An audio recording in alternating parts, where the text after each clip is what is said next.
pages of the APP document are the concepts of priority actions for financial development cooperation and intra-ACP cooperation, and also recognition that conditions for agriculture production are very comparable in the Caribbean and the Pacific. Both regions face very similar challenges. So, Catherine, we know that the EU has been the longest standing developmental partner in agriculture for our region. Could you share with us the current scope of EU support to agriculture as a priority for development cooperation in both CARIFORUM and the Pacific region? Short question. Thank you very much, Yolande. Indeed, short question, so you expect a long answer, I take it. But first of all, I would like to thank actually ICA and congratulate ICA for organizing the steering committee that we had today, or actually all morning, and convening all involved partners, all stakeholders finally to meet today. I think we advanced quite well, and we can now as well advance on implementation of our program. As to the scope of support, I mean, the EU is actually not only the biggest development donor in the world in the area of agriculture, but as well, overall development assistance to our partners. It's in the scope of 60% of all global overseas development assistance is being provided by the EU and its member states. So this program actually that we are, hopefully starting to implement now is in the context or in the logic of support to sustainable development. And agriculture, we would all agree, and the speakers at the table already mentioned it, agriculture is something very basic to human development. At the end of the day, we all need to eat. And I think here in the region, it's not only, we know there's probably enough food, but having locally grown and healthy food, and that is one of the challenges that we're facing. So we hope that with this program, we can not only increase quantity of food, but as well the quality, and involve groups that maybe in the past have not been the most advantaged. So, not small stakes for smallholder farmers, women, youth,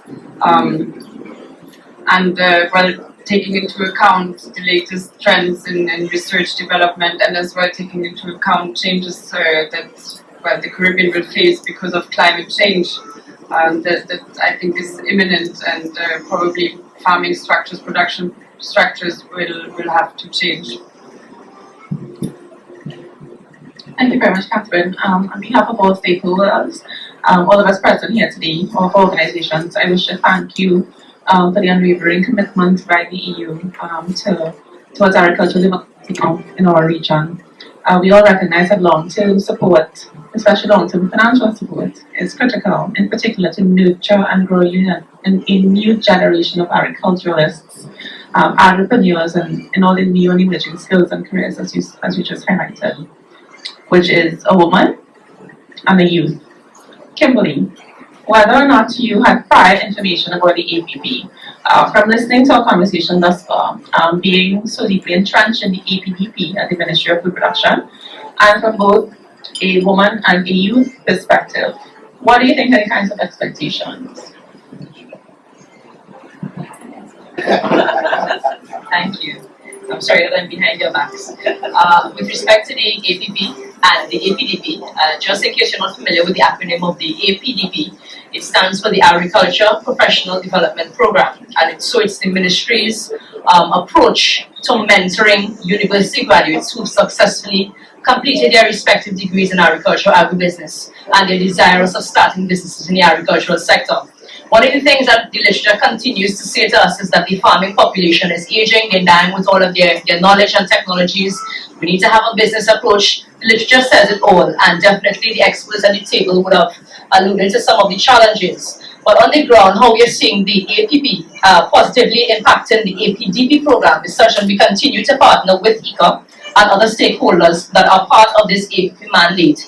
It therefore means that it's an opportunity for us to continue to collaborate in terms of training, mentorship, because ICA has been responsible in past with the first cohort and even with the second cohort of training. ICA has been very instrumental in facilitating some of the food safety, some of the business components, cost of production training, and that kind of thing. And so we continue and we look forward to that type of partnership not just with ICA but also with CARDI and the other stakeholders. So we see APP as a platform for knowledge transfer, for strengthening linkages, the linkages that already exist in the sector, both in the sector and out of the sector, I should say rather. And so even in terms of the agribusiness training and mentorship, we are looking forward to that type of continued approach within the APDP. APDP, as I said, is a one-year program, and in that 1 year, a lot of things can happen. But really the focus within that is knowledge transfer, agri-entrepreneurship. It's that whole aspect of knowledge transfer and technology. How do we use the technology?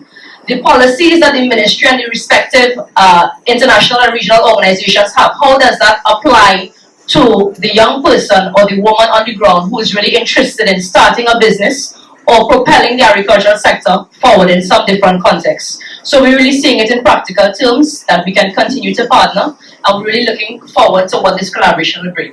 Thank you so much. I hope that I didn't bite too much of your time. Thank you very much, Kimberly. So, Mr. Rollins, you heard her, and she spoke about ongoing fruitful collaboration, strengthening linkages. I'm told that you're very passionate about grounding regional action. So, tell us how you see the APP as a regional program responding directly to the needs of stakeholders in the beneficiary countries. Well, I hope that the passion that I share for grounding regional action is shared by all of us. My passion is a very simple passion. I believe that nothing happens at the regional level. Everything has to happen in the country, on the ground somewhere. We can't plant a seed in the sky. We have to plant a seed on the ground. And therefore, we have to ensure that as we implement this program, that we could find and point to people, stakeholders, beneficiaries. We could identify actual positive developments that stem from this program at the level of producers, processors, at the level of rural women, young people, and that would be the testimony that we have been successful. The ministers have made it very, very clear. They've said to us in a number of different fora that they want to see the APP implemented in a manner that addresses the priorities of the member states. And we believe that if we can implement the program, which has regional aspects to it, but is implemented in a manner that it responds to the national priorities, that we will be able to see true and lasting results. So I think we have an opportunity.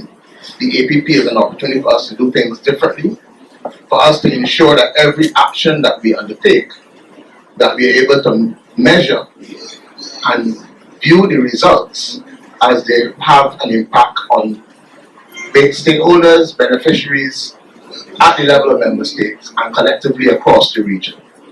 So once we do that, I believe that we would have been very successful and we'll be able to satisfy the member states that this program has been one that is of benefit for them. It's one that provides them with concrete and tangible results and the types of outputs that they can use in a very, very practical sense. Only today when we had a steering committee meeting, we had 3 member states with us who participated, and they started to point to some of the things that were of interest to them. And the conversation started, and it was clear that we are on the same wavelength, that we all agree that we need to come together and ensure that whatever we do, while it has regional significance, it is landed and has an impact on the ground. On the ground. I like that. You can't plant a seed in the sky. We have to plant it in the ground. I'm going to take that away.